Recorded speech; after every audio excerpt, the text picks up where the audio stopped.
जय श्री कृष्णा। स्वागत है आपका साथी त्रिशला के साथ। कैसे हैं आप लोग? कैसे हैं घर में सब?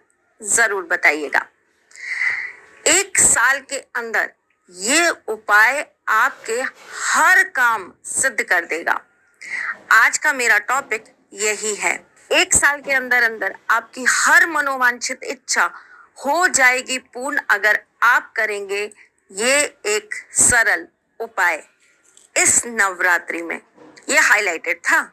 नवरात्रि में करा हुआ कार्य आपका हमेशा सिद्ध होता है। माँ भगवती, माँ शक्ति, वो शक्ति है, वो आदि शक्ति है जिनके अधीन स्वयं ईश्वर है। शिव जी के अंदर जितनी भी शक्तियां हैं वो सारी उन्हें अपनी आदि शक्ति से प्राप्त होती हैं।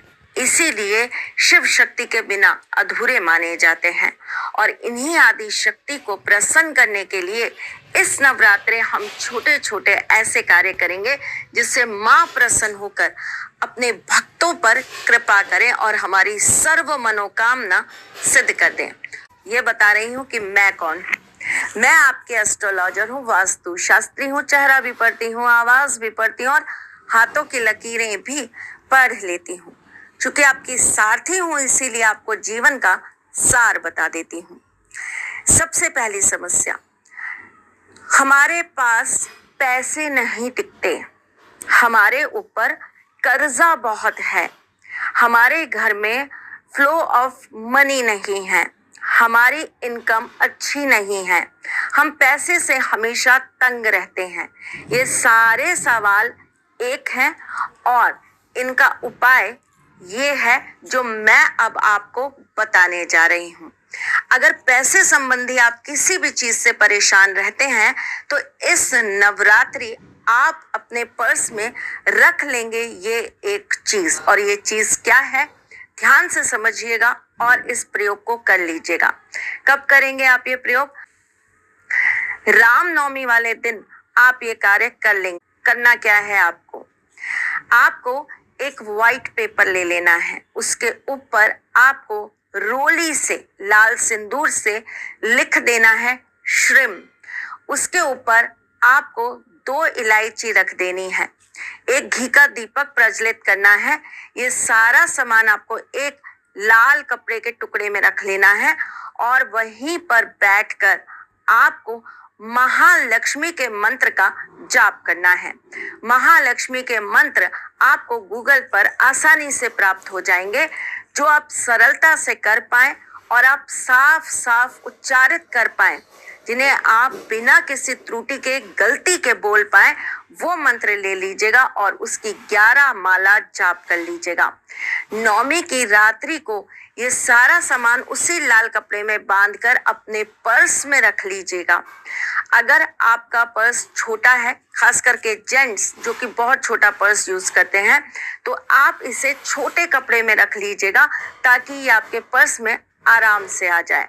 करके देखिए और फिर देखिए कि कैसे धीरे धीरे 6 महीने में आपकी दशा और दिशा दोनों बदल जाती है, कैसे महालक्ष्मी आप पर प्रसन्न होती है और आपके जीवन में उनका आशीर्वाद प्राप्त होता है। अब बताती हूँ दूसरी सबसे बड़ी दिक्कत। हमारे घर में कलह बहुत है, कलेश बहुत है, जिसकी वजह से हमारे घर के अंदर बहुत ज्यादा दिक्कतें आती हैं। सप्तमी के दिन, नवरात्रि की सप्तमी के दिन आप शमशान घाट में उगे हुए, किसी भी, थोड़ा सा मेहनत करनी पड़ेगी, शमशान घाट में उगे हुए धतूरे के पेड़ में से एक धतूरा तोड़ लाइए और उसे ले जाकर माँ काली के मंदिर में चढ़ा दीजिए।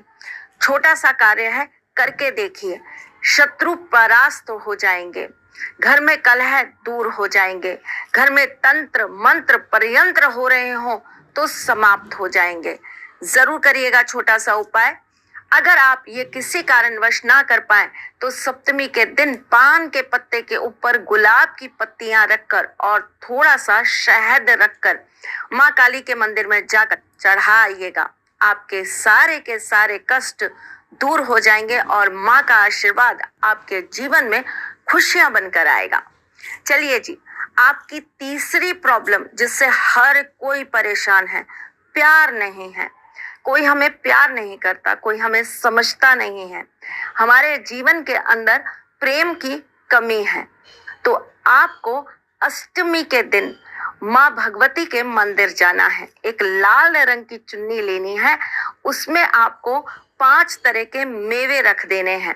एक नारियल रखना है, जटा वाला पानी वाला। साथ में आपको थोड़ा सा सिंदूर रख देना है।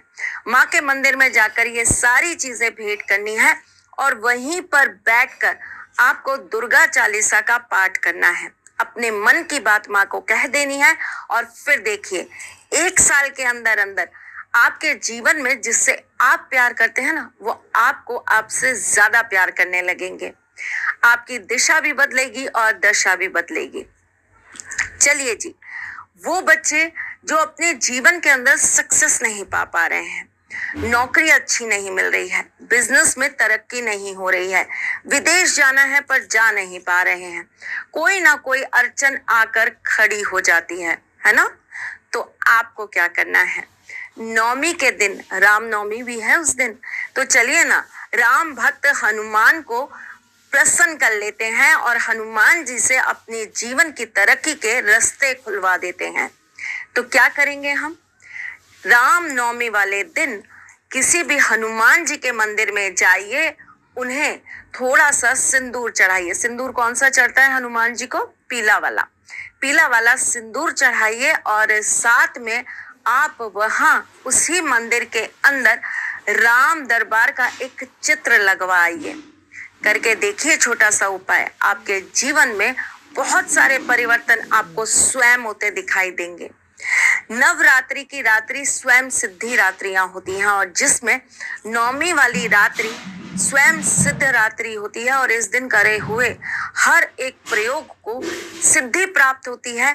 ऐसा माँ सिद्धिदात्री का हमारे ऊपर आशीर्वाद है। तो इसी रात्रि में अपनी सर्व मनोकामना सिद्धि के लिए आप कर लेंगे ये एक छोटा सा उपाय। आप एक भोजपत्र ले लेंगे, उस भोजपत्र के ऊपर आप अपनी मनोकामना लिख देंगे। मनोकामना लिखने के बाद आप उसके ऊपर हल्दी से पूरा अच्छे से लेप कर देंगे। हल्दी को पानी में घोल लीजिएगा और उससे अच्छे से लेप कर दीजिएगा। इस भोजपत्र को अपने मंदिर में रखिएगा, एक घी का दीपक प्रज्वलित करिएगा और उसके बाद वहीं बैठकर 11 पाठ सिद्ध कुंज का स्तोत्र के करिएगा। उसके बाद इस भोजपत्र को लेकर किसी कपड़े में, लाल कपड़े में बांध लेंगे तो अच्छा रहेगा, शुभ कपड़ा होता है, शुभ रंग होता है। लाल कपड़े में बांधकर आप इसे अपने पास सुरक्षित रख लीजिए, या तो किसी डिब्बी में रख लीजिए या किसी पर्स में रख लीजिए या किसी बैग में रख लीजिए। और जब आपकी मनोकामना सिद्ध हो जाए तो इसे बहते हुए जल के अंदर प्रवाहित कर दीजिए।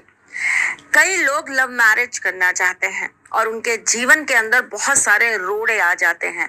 कभी माँ बाप नहीं मानते, तो कभी हमारा पार्टनर हमें सही जवाब नहीं देता, कमिटमेंट नहीं देता, कभी कुछ उलझने आती हैं तो कभी कुछ उलझने आती हैं। आपको भी अगर करनी है लव मैरिज तो अष्टमी के दिन करेंगे छोटा सा ये उपाय। एक पान का पत्ता लेंगे, उसके ऊपर 5 बताशे रखेंगे, उन बताशों के अंदर थोड़ा थोड़ा आप शहद डाल देंगे और इसे बहते हुए जल में प्रवाहित कर देंगे। अब ये मत कहिएगा कि बहता हुआ जल ना मिले तो क्या करें, तो अगली बार जब कोई उपाय बताऊं उसका वेट करें, क्योंकि ये उपाय तो बेटा बहते हुए जल पर ही संभव हो पाएगा। माँ दुर्गा से और भोलेनाथ से प्रार्थना करिए कि वो आपके जीवन को संवार दें और जिससे आप प्रेम करते हैं उसे आपका जीवन साथी बना दें। हम बहुत सारे उपाय करते हैं, व्रत रखते हैं, ईश्वर को प्रसन्न करने के लिए नाना प्रकार की चीजें करते हैं और हमारे जीवन में उनका आशीर्वाद बहुत जरूरी होता है। लेकिन ईश्वर इतनी आसानी से, इतनी सरलता से प्रसन्न नहीं हो जाते कि हमने एक उपाय किया और हमें उसका फल मिल गया। उसके लिए तो आपके अंदर बहुत तप होना चाहिए। आप बहुत बहुत बहुत पवित्र आत्मा होनी चाहिए। आपने जीवन के अंदर कभी किसी का दिल ना दुखाया हो, आपने कभी किसी से झूठ ना बोला हो, आपने अपने जीवन के अंदर कभी कोई गलत कृत्य ना किया हो। ये आप मत सोचिए, ये ईश्वर को सोचने दीजिए और उन्हें डिसाइड करने दीजिए। आप सिर्फ अपना कर्म करिए और फिर देखिए आपको उसका कितना पॉजिटिव रिजल्ट मिलता है। मैं फिर आऊंगी कुछ नया, कुछ अलग, कुछ अद्भुत लेकर। तब तक के लिए मुस्कुराते रहिए।